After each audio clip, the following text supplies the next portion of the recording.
नमस्कार दोस्तों, आज का ये वीडियो आप सबके लिए बहुत ही इंपॉर्टेंट है। आज के वीडियो का जो टॉपिक है 10 बड़े बदलाव जो 1 अप्रैल 2025 से होने वाले हैं, यानी 10 नए चेंजेस आपको इनकम टैक्स में दिखाई देंगे 1 अप्रैल 2025 से, यानी कि फाइनेंशियल ईयर 2025-26 जो आपका स्टार्ट होता है 1 अप्रैल 2025 से 31 मार्च 2026 तक। तो इस फाइनेंशियल ईयर में आपको 1 अप्रैल से जो है 10 नए चेंजेस देखने को मिल सकते हैं इनकम टैक्स में। तो इनकम टैक्स में 10 बड़े बदलाव किए गए हैं। ये 10 बड़े बदलाव जानना आपके लिए जरूरी है। अगर आप एक रेगुलर टैक्स पेयर हैं, टैक्स भरते हैं सरकार को, तो इनकम टैक्स की यह जानकारी आपके लिए बहुत ही इंपॉर्टेंट है। टीडीएस से रिलेटेड हो, इनकम टैक्स स्लैब से रिलेटेड हो, कई सारी इंफॉर्मेशन, कई सारी चेंजेस जो है वो किए हैं जो आपको 1 अप्रैल से एप्लीकेबल हो जाएंगे। यानी 1 अप्रैल 2025 से ये सारे नए रूल जो है वो जारी कर दिए जाएंगे।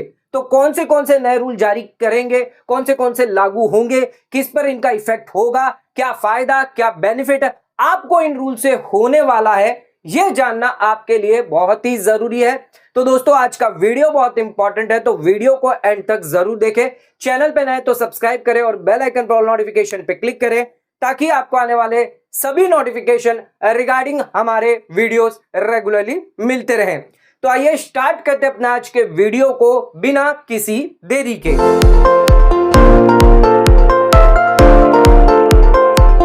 तो दोस्तों, आइए स्टार्ट करते हैं अपना आज के वीडियो को और बात करते हैं 10 नए रूल के बारे में जो 1 अप्रैल 2025 से चेंज होने वाले हैं।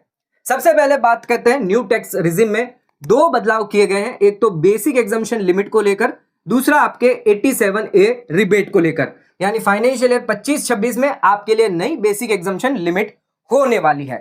अगर आप एक सैलरीड पर्सन है या एम्प्लॉय है, गवर्नमेंट एम्प्लॉय हो गए या गवर्नमेंट कर्मचारी है, वर्किंग पर्सन है, हाउसवाइफ है या फिर वर्किंग वुमन है, मैन है, वुमन है, बिजनेस करते हैं अगर आप किसी भी चीज का, चाहे आप बाल काटते हो या फिर कोई स्टॉल आपने लगाया है, किसी भी चीज का आपका बिजनेस है, डॉक्टर हैं या सीए हैं, एडवोकेट हैं, या आप मेडिकल के फील्ड से रिलेटेड है, इंजीनियर है, सीनियर सिटीजन है, अगर आपको पेंशन मिलती है तो पेंशनर अगर आप है, तो जो भी आप व्यक्ति है, यानी 145 करोड़ की देश की जो जनता है, उन लोगों को न्यू टैक्स रिजिम में सरकार ने फायदा दिया है। क्या फायदा दिया, क्या बेनिफिट दिया है, जानते हैं। तो बेसिक एग्जम्पशन लिमिट सभी लोगों के लिए जो है वो यहां पर कर दी है अप टू 4 लाख तक। तो 4 लाख तक आपको कोई भी टैक्स सरकार को नहीं देना है।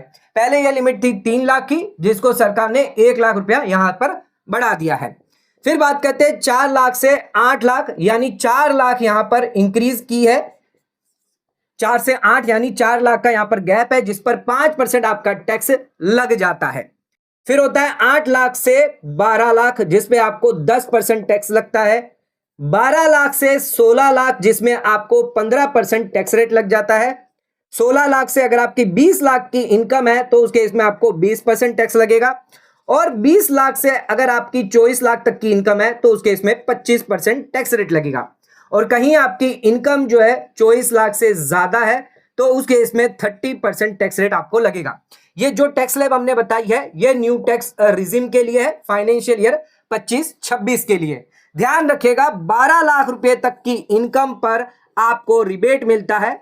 पहले स्लैब में 5% है, 4 लाख पे 5%, 20,000 का मिलता है। फिर 4 लाख पे 10% यानी 40,000 का फायदा मिलता है। तो कुल 60,000 रुपए का आपको रिबेट जो है वो मिल जाता है, रिबेट 87A का। लेकिन ध्यान रखिएगा, ये रिबेट सिर्फ आपको नॉर्मल इनकम पर मिलेगा। अगर आपकी कोई स्पेशल इनकम है, जैसे कि short term capital gain 111A का, शेयर्स में अगर आप डीलिंग करते हैं, तो उस केस में आपको यहां पर रिबेट जो है वो नहीं दिया जाएगा। तो ये चीज ध्यान रखिएगा, रिबेट यहां पर 60,000 आपको मिलेगा 12 लाख तक की इनकम पर। पहले जो रिबेट था वो 7 लाख तक की इनकम पर हुआ करता था, 20,000 का फायदा आपको मिलता था टैक्स का, लेकिन अब आपको 60,000 रुपए का फायदा दिया जाएगा।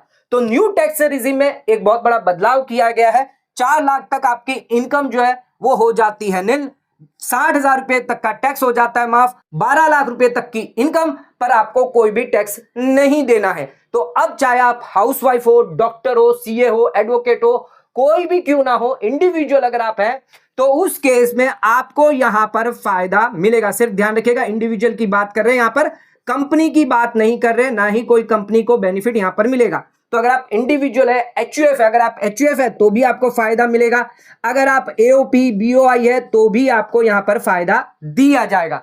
तो यहां पर जितने भी लोग हैं, जितने भी नागरिक है, 145 करोड़ की जनता है, जो आम नागरिक है, उनको यहां पर न्यू टैक्स रिजिम में 1 अप्रैल 2025 से 4 लाख का बेसिक एग्जम्पशन और 12 लाख तक का रिबेट यानी 60,000 का टैक्स माफ होने वाला है। आ जाते अपने सेकंड पॉइंट पे। तो दूसरा रूल जो चेंज किया गया है, नियम जो चेंज किया गया है, वो फॉर्म 15G और 15H की जो लिमिट है वो यहां पर जारी करी गई है। तो नई लिमिट्स जो है वो यहां पर जारी करी गई है फॉर्म 15G और फॉर्म 15H के लिए।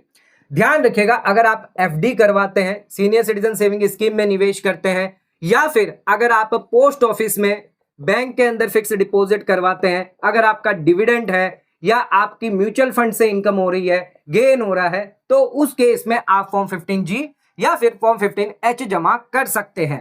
अगर आपको इंटरेस्ट इनकम मिल रही है, लेकिन अगर आपको सेविंग अकाउंट है तो उस केस में जो भी इंटरेस्ट मिल रहा है आपको, उसके लिए जमा आपको नहीं करवाना है।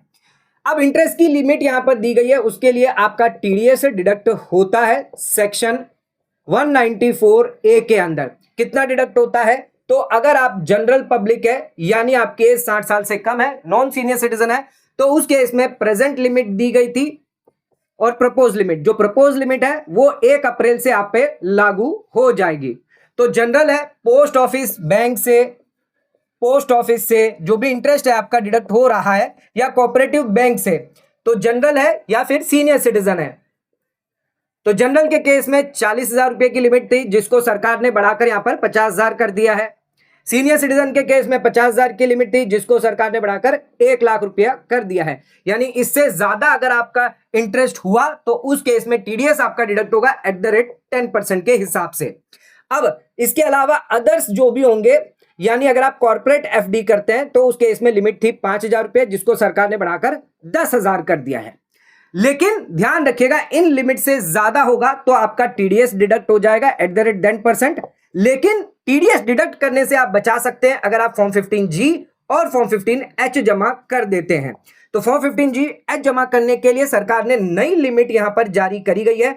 तो क्या है नई लिमिट, आइए ये भी जान लेते हैं। तो टीडीएस की तो हमने लिमिट बता दी, अब बात करते हैं फॉर्म 15G के बारे में और फॉर्म 15H के बारे में। तो फॉर्म 15G कौन भर सकता है? फॉर्म 15G वो भर सकता है जिसकी एज बिलो 60 हो, यानी 60 साल से जिनकी कम हो वो फॉर्म 15G भरेंगे। फॉर्म 15H भरेंगे जिनकी एज 60 साल से ज्यादा है, यानी जो सीनियर सिटीजन है। अगर आप नॉन सीनियर सिटीजन है, जनरल पब्लिक है, तो उसके इसमें आपको फॉर्म 15G जो है वो यहां पर भरना है। अब ध्यान रखिएगा, यहां पर फॉर्म 15G यानी नॉन सीनियर सिटीजन के लिए जो लिमिट है वो होगी आपकी 4 लाख रुपए, यानी आपकी basic exemption limit. Basic exemption limit से अगर क्रॉस कर गया तो उस केस में आप फॉर्म 15G जमा नहीं कर पाएंगे। अगर बेसिक एग्जम्पशन लिमिट यानी 4 लाख के अंदर है और यहां पर 40,000 या 50,000 से ज्यादा भी अगर आपका टीडीएस है, इंटरेस्ट आ रहा है, तो उस केस में आपका टीडीएस डिडक्ट नहीं होगा अगर आप 15G जमा कर देते हैं। लेकिन 15H के लिए यहां पर लिमिट दी गई है 12 लाख रुपए की। तो बेसिक एग्जम्पशन लिमिट प्लस आपको रिबेट का भी फायदा मिल जाता है 87A का। तो सीनियर सिटीजन को रिबेट का फायदा मिलेगा, यानी 8 लाख का एक्स्ट्रा फायदा मिलता है, जहां पर 60,000 का आपको टैक्स आता है। तो यह फायदा आपको यहां नहीं मिलेगा, यानी नॉन सीनियर सिटीजन है, 15G है, तो उस केस में 8 लाख का एक्स्ट्रा फायदा नहीं मिलेगा, 60,000 का टैक्स का फायदा नहीं मिलेगा।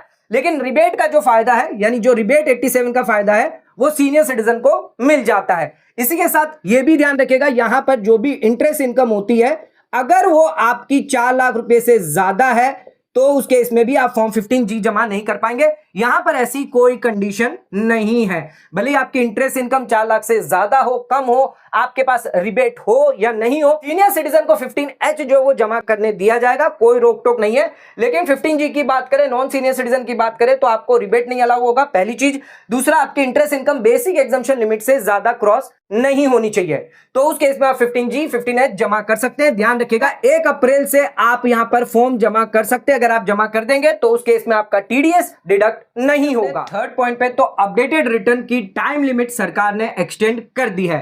अगर किसी साल की आप ITR फाइल करना भूल जाते हैं तो उस केस में आपको 24 महीने का टाइम पीरियड दिया जाता है, आप अपनी ITR जो वो फाइल कर सकते हैं। लेकिन इस टाइम लिमिट को सरकार ने बढ़ाकर 48 महीने कर दिए हैं, यानी 2 साल के लिए टाइम पीरियड दिया जाता था, अब आप 4 साल तक आपकी ITR जो वो फाइल कर सकते हैं। यानी अगर आपने ITR फाइल करी या नहीं भी करी तो भी आप अपडेटेड रिटर्न जो है भरकर ITR अपनी फाइल कर सकते हैं और आपको एडिशनल टैक्स जमा करना होता है।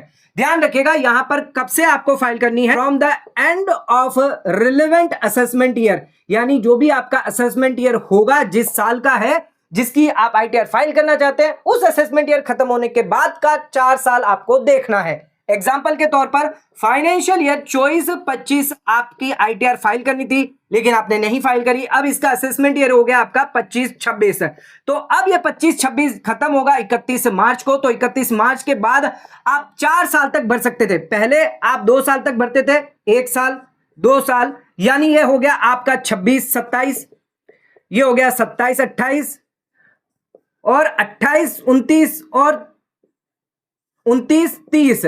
तो पहले आप सिर्फ 2 साल का भर सकते थे लेकिन अब आप 4 साल तक का भर सकते हैं। यानी पहले आप 2028 तक जो है अपनी ITR भर सकते थे फाइनेंशियल ईयर 24-25 की, लेकिन अब आप 2030 तक भर पाएंगे। 31 मार्च 2030 तक आप फाइल कर सकते थे। 4 साल का समय पीरियड अब आपके लिए दिया जाएगा फाइनेंशियल ईयर 24-25 की ITR। लेकिन ध्यान रखिएगा यहां पर आपको एडिशनल टैक्स सरकार को देना पड़ेगा, एडिशनल टैक्स प्लस इंटरेस्ट यहां पर चुकाना पड़ेगा। तो यहां पर पहले साल में आपको 25% एडिशनल टैक्स देना पड़ेगा, दूसरे साल की बात करें तो 50%, तीसरे साल की बात करें तो 60% और चौथे साल में आपको 70% तक एडिशनल टैक्स देना पड़ेगा। यानी जितना डिले आप करेंगे उतना एडिशनल टैक्स, उतना ब्याज एक्स्ट्रा आपको देना पड़ सकता है। अपने फोर्थ पॉइंट पे, तो अब आपके क्रिप्टो ट्रांजैक्शन की भी रिपोर्टिंग होने वाली है। 26AS की बात करें या AIS की बात करें या TIS की बात करें, अब तक आपके शेयर्स हो गए, म्यूचुअल फंड हो गया, अगर आपको कोई डिविडेंड इनकम मिल रही है तो ये सारी डिटेल जो है वो आपके 26AS AIS के अंदर रिफ्लेक्ट होती थी, TIS के अंदर रिफ्लेक्ट होती थी। लेकिन अब जो रिपोर्टिंग एंटिटी है, जो भी एक्सचेंज है, जो यहां पर आपको प्लेटफॉर्म प्रोवाइड करती है, इंटरमीडिएट्स है जो आपको क्रिप्टो के लिए प्लेटफॉर्म प्रोवाइड करती है, वो अब आपकी रिपोर्टिंग करने वाली है 26AS के अंदर, AIS के अंदर या फिर TIS के अंदर SFT के थ्रू। तो SFT के थ्रू आपके जितने भी क्रिप्टो ट्रांजैक्शन किए होंगे पूरे साल में, ये सारी डिटेल जो है वो अब आपके AIS में रिफ्लेक्ट होगी। अगर इसको आपने नहीं शो किया तो उस केस में ध्यान रखिएगा क्रिप्टो को यहां पर वर्चुअल डिजिटल एसेट भी माना जाता है और वर्चुअल डिजिटल एसेट्स को जो है अब अनडिस्क्लोज इनकम में कंसीडर किया गया है। यानी अगर आपने इनकम नहीं दिखाई तो उस केस में 70% तक की आपको टैक्स यहां पर सरकार को देना पड़ सकता है। टैक्स, इंटरेस्ट, पेनल्टी, साथ में प्रोसिक्यूशन भी आपको यहां पर लग सकता है। तो ध्यान रखिएगा क्रिप्टो इनकम जो है, जो भी आपको क्रिप्टो इनकम हो रही है, क्रिप्टो एसेट्स है, वो अब आपके ITR में आपको शो करनी होगी क्योंकि वो अब आपके AIS के अंदर, TIS के अंदर रिफ्लेक्ट होने वाली है। तो 1 अप्रैल के बाद ध्यान रख लीजिएगा, अपने AIS TIS को आप चेक कर लीजिएगा। अगर आपने कोई भी क्रिप्टो ट्रांजैक्शन करे, क्रिप्टो इनकम कमाई है, तो वो आपकी TIS AIS में रिफ्लेक्ट होने वाली है। अपने 5th पॉइंट पे, तो अब आप 2 सेल्फ ऑक्यूपाइड प्रॉपर्टी का बेनिफिट ले सकते हैं। यानी आपकी जो एनुअल वैल्यू होगी, रेंटल वैल्यू होगी, वो यहां पर नील होगी। ध्यान रखिएगा ये बेनिफिट बिफोर बजट भी मिलता था, लेकिन आफ्टर बजट और बिफोर बजट में क्या चेंजेस है आइए जान। बिफोर बजट की बात करें तो यहां पर अगर आपके पास 2 सेल्फ ऑक्यूपाइड प्रॉपर्टी है, यानी कि एक प्रॉपर्टी जिसमें आप खुद रह रहे हैं और दूसरी प्रॉपर्टी आपकी वेकेट पड़ी हुई है, तो पहली प्रॉपर्टी पे आप अपनी NAV जो है वो नील ले लेंगे। लेकिन दूसरी प्रॉपर्टी अगर वेकेट पड़ी हुई है, और वेकेट पड़ी हुई है लेकिन वहां पर रीजन होना चाहिए आपका, रीजन आपके एम्प्लॉयमेंट की वजह से खाली पड़ी हुई है, यानी आप बाहर चले गए हैं, आप वहां नहीं रह रहे हैं दूसरी प्रॉपर्टी में। एक प्रॉपर्टी में आपके माता पिता रहते हैं, दूसरी प्रॉपर्टी में आप रहते थे लेकिन आप बाहर चले गए हैं, आप एम्प्लॉयमेंट पर्पस के लिए दूसरे शहर में चले गए, या आप बिजनेस के लिए या फिर प्रोफेशन के लिए किसी दूसरी सिटी में चले गए, अनदर सिटी जहां पर आप रेंट दे रहे हैं, जहां पर दूसरी जगह जहां पर रह रहे हैं वहां पर आप रेंट पेड कर रहे हैं और जिस बिल्डिंग में रह रहे हैं वो आपकी बिल्डिंग नहीं है, तो उस केस में खाली प्रॉपर्टी है तो उस पर आपको एनएवी यानी नील आप क्लेम कर सकते हैं। इस पर आपको डीम्ड लेट आउट नहीं दिखाना होता है, तो डीम्ड लेट आउट आप नहीं दिखाते, जिस वजह से आप जो टैक्स है वो यहां पर आपका बच जाता था। लेकिन ध्यान रखिएगा यहां पर इन दो रीजन के अलावा कोई और रीजन नहीं होगा, यानी अगर किसी की प्रॉपर्टी ऐसे ही खाली पड़ी हुई है 10 महीने से 12 महीने से वहां पर रेंट पर नहीं चढ़ाया तो भी उसे डीम्ड लेट आउट दिखाना पड़ जाता था। लेकिन अब सरकार ने बजट में इसको सुधारा है। अब आपकी पहली प्रॉपर्टी समझ लीजिए आपकी खुद की है, ओन्ड है, वो सेल्फ ऑक्यूपाइड आप दिखा सकते हैं। अगर दूसरी प्रॉपर्टी भी आपकी खाली पड़ी हुई है, वेकेट पड़ी हुई है, चाहे कोई भी रीजन क्यों ना हो, एनी रीजन, चाहे आपकी इंप्लॉयमेंट का रीजन हो, बिजनेस का रीजन हो, प्रोफेशन का रीजन हो, इसके अलावा अगर कोई भी अदर रीजन क्यों ना हुआ, मान के चलिए आपने वेकेशन के अंदर राजस्थान में कहीं पर प्रॉपर्टी लेकर रखी है, आप वेकेशन में जाते हैं 3-4 महीने के लिए और बाकी के महीनों के लिए वहां पर खाली रहती है, तो उस केस में अब आपको डीम्ड लेट आउट नहीं दिखाना है, यानी सेकंड जो प्रॉपर्टी आपकी होगी वो आप डीम्ड लेट आउट नहीं दिखाएंगे। अगर आपने उसको लेट आउट किया है, सेकंड प्रॉपर्टी को अगर आपने लेट आउट किया है तो उस केस में आपको बेनिफिट नहीं मिलेगा। आपकी जो प्रॉपर्टी है वो खाली होनी चाहिए सेकंड प्रॉपर्टी, और सेकंड प्रॉपर्टी अगर खाली है तो उस केस में चाहे कोई भी रीजन क्यों ना हो, चाहे आपकी हवेली हो, खाली हो, यहां पर आपने उसको रेंट पर नहीं चढ़ाया है, तो उस केस में आप उसको डीम्ड लेट आउट नहीं दिखाएंगे। आपको यहां पर एनएवी जो है, एनुअल वैल्यू जो है वो आप नील करेंगे और उस पर टैक्स बेनिफिट आप ले सकते हैं। सिक्स्थ पॉइंट पे, तो जो लोग नॉन फाइलर आईटीआर से जो अपनी आईटीआर फाइल नहीं करते हैं उन पर टीडीएस और टीसीएस की जो लायबिलिटी है हायर रेट की, वो सरकार ने रिमूव कर दी है। तो यहां पर कंप्लायंस बर्डन हटाने के लिए, यानी कंप्लायंस कम करने के लिए, यहां पर जो बर्डन था कंप्लायंस डिडक्टर पर भी था और कलेक्टर पर भी था। जो डिडक्टर है, जो कलेक्टर है, जिनको टीडीएस या फिर टीसीएस डिडक्ट करने की लायबिलिटी है, तो यहां पर जो लोग नॉन फाइलर थे, जो रेगुलर आईटीआर फाइल नहीं करते थे, यानी पिछले सालों की अगर आईटीआर फाइल नहीं करी है, तो उस केस में उनका जो टीडीएस है या फिर टीसीएस है वो हायर यानी ट्वाइस रेट पर डिडक्ट किया जाए। उस लिए जो है सेक्शन जारी किया गया था, सेक्शन 206 AB और सेक्शन 206 CCA। इन सेक्शन के तहत जो भी डिडक्टर कलेक्टर होंगे उनको टीडीएस और टीसीएस, ऐसे नॉन फाइलर्स हैं जिन्होंने अपने पिछले साल की आईटीआर नहीं फाइल करी है, उन्हें हायर रेट यानी ट्वाइस द रेट पर टीडीएस उनका डिडक्ट किया जाए। यानी कि अगर उनको 10% टीडीएस एप्लीकेबल है तो उनका 20% डिडक्ट किया जाए, 2% है तो उस केस में उनका 4% टीडीएस डिडक्ट किया जाए, 5% है तो 10% उनका टीडीएस डिडक्ट किया जाए। तो यह पहले यहां पर रिक्वायरमेंट दी गई थी कि जो लोग नॉन फाइलर है उनका ज्यादा अमाउंट में टीडीएस डिडक्ट किया जाए, ताकि जो नॉन फाइलर है वो अपनी रेगुलर आईटीआर फाइल करे। सरकार चाहती थी सब अपनी आईटीआर जो प्रॉपर्ली फाइल करे, इसलिए प्रोविजन लेके आई थी। लेकिन जो लोग फाइल टैक्स ही नहीं भर रहे वो टीडीएस कहां से भर पाएंगे, उनके लिए प्रॉपर सिस्टम जो है वो सरकार बिल्डअप नहीं कर पाई।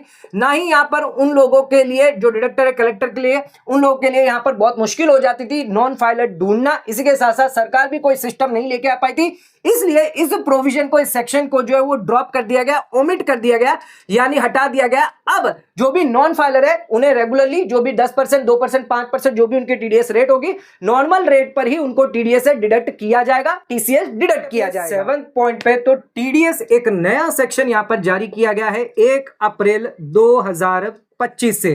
ध्यान रखिएगा बजट 2024 में यह सेक्शन इंट्रोड्यूस किया गया था, जिसके अंदर सेक्शन 194T के तहत अब आपको टीडीएस डिडक्ट करना होगा अगर आप सैलरी दे रहे, कमीशन दे रहे, इंटरेस्ट दे रहे, रेम्युनरेशन दे रहे, बोनस दे रहे या कोई भी नेचर की पेमेंट दे रहे हैं।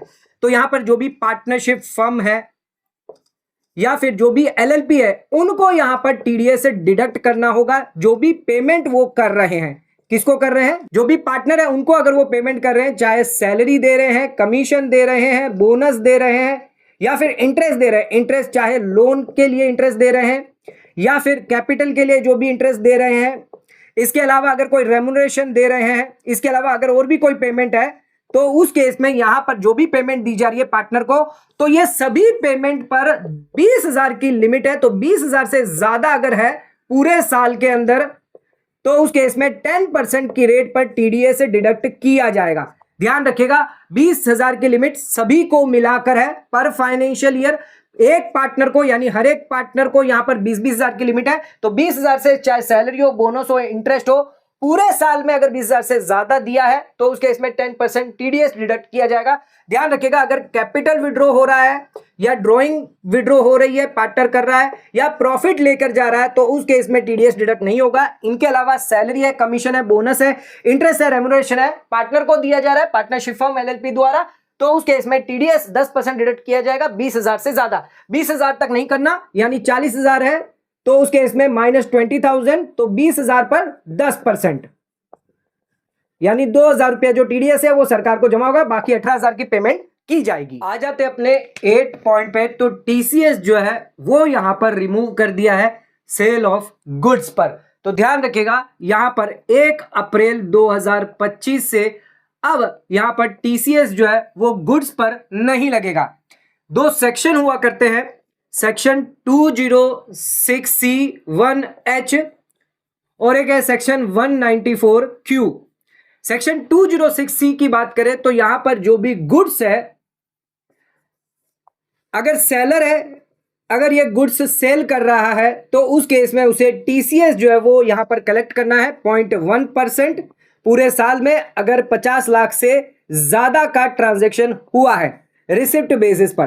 तो सेलर को यहां पर स्पेसिफाइड जो भी गुड्स होते थे जिन पर यहां पर टीसीएस कलेक्ट करना होता था। इसी के साथ साथ सिमिलर सेक्शन यहां पर 194Q दिया गया है, जहां पर उसी गुड्स पर यहां पर बायर को भी टीडीएस जो है वो डिडक्ट करना पड़ता है 0.1% के हिसाब से, अगर अमाउंट 50 लाख रुपए से ज्यादा है पूरे साल में। तो यहां पर पेमेंट के टाइम यहां पर टीडीएस डिडक्ट करना होता है, और यहां पर सेलर को रिसिप्ट यानी पैसा जब मिलता है तब यहां पर टीसीएस कलेक्ट करना होता है। तो अब सेलर के लिए यहां पर दिक्कत होती थी कि बायर जो है उसने उस गुड्स पर टीडीएस डिडक्ट किया है या नहीं किया है, या सेलर की यहां पर लायबिलिटी है। तो कई बार यहां पर ड्यूअल टैक्सेशन हो जाता था, यानी डबल टैक्सेशन हो जाता था, जहां पर बायर भी टीडीएस डिडक्ट कर लेता था और टीसीएस जो है वो सेलर भी डिडक्ट यानी कलेक्ट कर लिया जाता था, जिसकी वजह से यहां पर कई सारे कंफ्यूजन हो रही थी, कंप्लायंस बर्डन बढ़ रहा था, सेलर के लिए यहां पर प्रॉब्लम दिक्कत आ रही थी। तो सरकार ने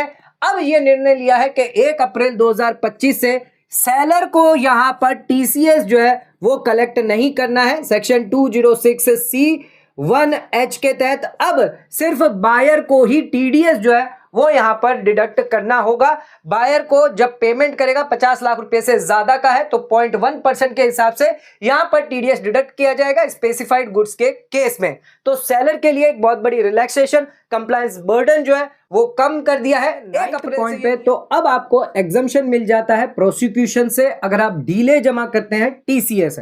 तो यहां पर सरकार को, गवर्नमेंट को, अगर आपने टीसीएस जो है वो जमा नहीं करवाया तो उस केस में आप पर प्रोसिक्यूशन चलता है। लेकिन अब 1 अप्रैल 2025 से आप पर प्रोसिक्यूशन नहीं चलेगा अगर आपने क्वार्टरली स्टेटमेंट फाइल करने से पहले टीसीएस क्वार्टरली स्टेटमेंट जमा करने से पहले अगर टीसीएस जो है वो जमा करवा देते हैं, यानी रिटर्न फाइल करने से पहले टीसीएस अगर आप जमा करवा देते हैं तो क्वार्टरली स्टेटमेंट 15 जुलाई, 15 अक्टूबर या फिर 15 जनवरी और 15 मई, तो ये क्वार्टर 1, 2, 3, 4।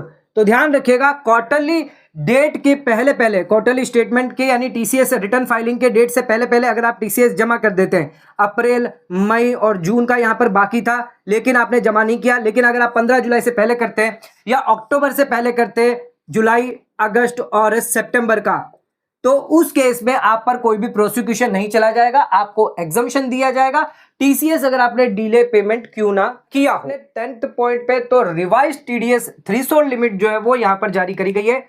1 अप्रैल से आपको इन सभी सेक्शन के अंदर जो टीडीएस लिमिट थी वो यहां पर चेंज कर दी गई है। सबसे पहले बात करते हैं सेक्शन 193 इंटरेस्ट ऑन सिक्योरिटी। पहले यहां पर कोई भी थ्रेशोल्ड लिमिट नहीं दी गई थी, लेकिन 1 अप्रैल के बाद 10,000 से ज्यादा हुआ तो यहां पर आपका टीडीएस से डिडक्ट किया जाएगा। 194A की बात करें तो इंटरेस्ट जो हमने आपको बताया था, बैंक, पोस्ट ऑफिस में जहां पर अगर आपको इंटरेस्ट मिलता है, नॉन सीनियर सिटीजन है तो उस केस में पहले लिमिट 40,000 थी जिसको सरकार ने बढ़ाकर 50,000 कर दिया। सीनियर सिटीजन है 50,000 थी लिमिट जिसको सरकार ने बढ़ाकर 1 लाख कर दिया। इसी के साथ साथ अदर कॉर्पोरेट एफडी करते हैं तो वहां पर 5,000 की लिमिट थी जिसको सरकार ने बढ़ाकर 10,000 कर दिया है। डिविडेंड की बात करें सेक्शन 194 की, तो डिविडेंड में आपको 5,000 की लिमिट दी गई थी, अब ये बढ़ाकर 10,000 कर दिया। 10,000 से ऊपर अगर आपका हुआ डिविडेंड तो उस केस में 1 अप्रैल के बाद आपका टीडीएस डिडक्ट कर लिया जाएगा। 194K के अंदर यूनिट्स अगर आपको होते हैं, म्यूचुअल फंड से इनकम होती है, तो 5,000 से लिमिट को एक्सटेंड करके 10,000 रुपये कर दिए हैं। इसी के साथ साथ बात करते हैं विनिंग अगर आपको होती है lottery, crossword puzzle, horse races है, तो यहां पर 10,000 से ज्यादा होता था तो यहां पर एग्रीगेट ट्रांजेक्शन देखे जाते थे, लेकिन अब यहां पर 10,000 रुपये जो है वो सिंगल ट्रांजेक्शन देखा जाएगा, यानी हर एक सिंगल ट्रांजेक्शन के लिए 10,000 की लिमिट दी गई है। इंश्योरेंस की बात करें, कमीशन की बात करें, sale of lottery ticket commission, brokerage की बात करें, इंश्योरेंस कमीशन की बात करें, तो यहां पर लिमिट 15,000 की थी, जिसको यहां पर बढ़ाकर कर दिया है 20,000 रुपये। इसी के साथ साथ रेंट की बात करें तो 2,40,000 पूरे साल में अगर आप उससे ज्यादा का रेंट देते हैं तो उस केस में आपका टीडीएस एप्लीकेबल हो जाता है, जिसको सरकार ने चेंज कर दिया है। पर मंथ अब आपका 50,000 देखा जाएगा per month, part of the month. और पूरे साल की बात करें तो 6 लाख, तो यहां पर मंथली अब दिया है 50,000 आपको देखना होगा। इसके अलावा प्रोफेशनल और फीस, टेक्निकल फीस है, तो उस केस में 30,000 की लिमिट थी, जिसको सरकार ने बढ़ाकर यहां पर 50,000 की कर दी है। एनहांस कंपनसेशन की बात करें तो 2.5 लाख की लिमिट दी गई थी, जिसको सरकार ने बढ़ाकर 5 लाख कर दिया है। टीडीएस को लेकर यहाँ पर जो थ्रेशोल्ड लिमिट है वो यहाँ पर रिवाइज करी है इन सभी सेक्शन के। यहाँ पर टीसीएस को लेकर भी बदलाव किया गया सेक्शन 206C(1)(g) के अंदर। अगर आप ओवरसीज टूर पैकेज करते हैं तो थ्रेशोल्ड लिमिट 7 लाख से बढ़ाकर 10 लाख कर दी गई है। इसके अलावा एजुकेशन के लिए आप पैसा जो है लोन लेकर उसको भिजवाते हैं, रेमिटेंस करते हैं, तो 0.5% आपको लगता था 7 लाख से ऊपर, अब वहां पर रिमूव कर दिया, यानी इसको जो है वो ओमिट कर दिया है, रिमूव कर दिया गया। अब आप पर टीसीएस नहीं लगेगा। अगर आप एजुकेशन लोन लेकर पैसा बाहर भिजवाते हैं तो कोई भी टीसीएस नहीं लगेगा, लेकिन अगर आप ओवरसीज टूर पैकेज है 7 लाख से बढ़कर 10 लाख कर दिया है। तो ये 10 बड़े चेंजेस, नए रूल 1 अप्रैल 2025 से लागू होने जा रहे हैं इनकम टैक्स में। दोस्तों, आज का वीडियो आपको कैसा लगा नीचे कमेंट करके हमें जरूर बताइए। वीडियो पसंद आए तो वीडियो को लाइक से सब्सक्राइब करना ना भूलें। वीडियो को ज्यादा से ज्यादा शेयर करें ताकि और लोगों तक इसकी नॉलेज पहुंच सके। आज का वीडियो खत्म करते हैं। धन्यवाद।